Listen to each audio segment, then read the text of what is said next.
santri sekalian ketika berdiri siap tegak, ya, kemudian digerakkan sedikit, itu juga bagian dari komunikasi. Artinya kita mengecek bagaimana tubuh antum untuk bisa melakukan keseimbangan.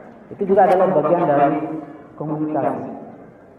Ya, komunikasi dengan gerak, komunikasi dengan menggunakan tangan, komunikasi dengan menggunakan performance seragam, itu juga adalah bagian dari komunikasi.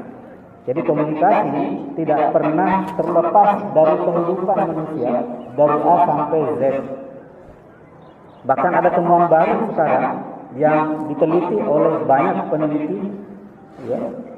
Salah satu temuan barunya adalah bahwa ternyata komunikasi tidak hanya dilandasi ilmu psikologi, tetapi ternyata dalam temuan-temuan baru yang sekarang ini sangat gempar dalam dunia penelitian atau riset, ternyata komunikasi juga bisa dilandaskan dari disiplin ilmu biologi yang disebut sebagai biokomunikasi.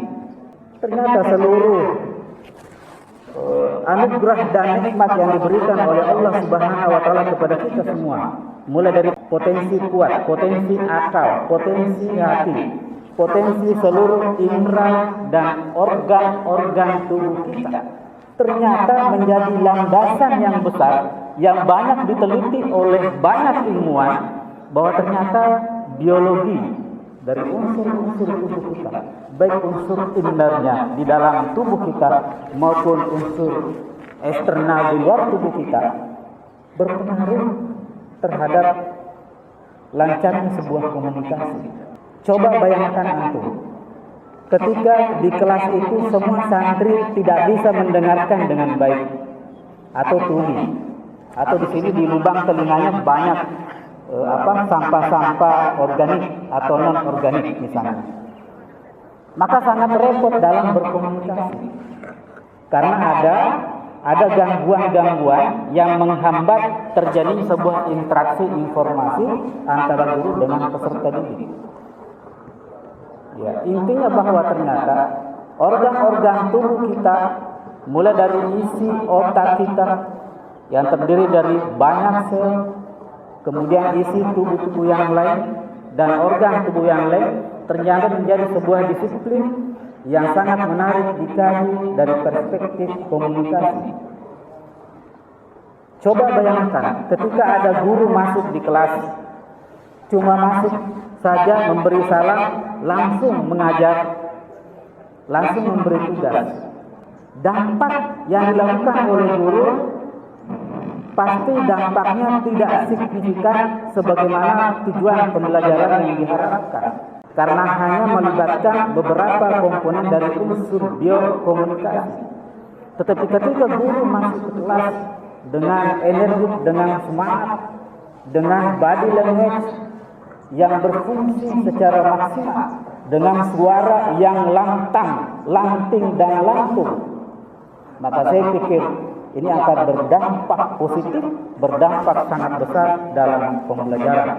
Dan santri-santri pasti akan senang, riang, bahagia maupun gembira.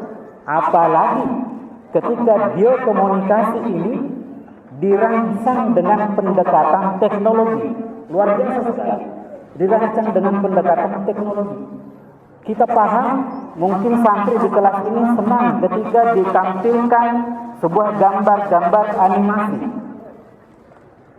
Karena kebanyakan santri itu senangnya dengan audio visual misalnya. Maka lakukanlah pendekatan IT, pasti mereka akan senang. Itu bagian dari biokomunikasi.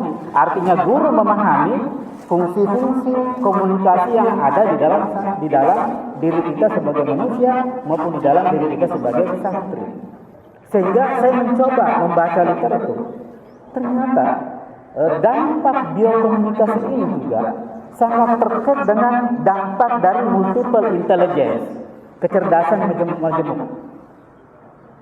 Dan juga ada kaitannya dengan pembelajaran berdiferensiasi, asatid dan santri sekalian. Jadi guru paham bahwa ternyata santri ini punya potensi yang berbeda-beda.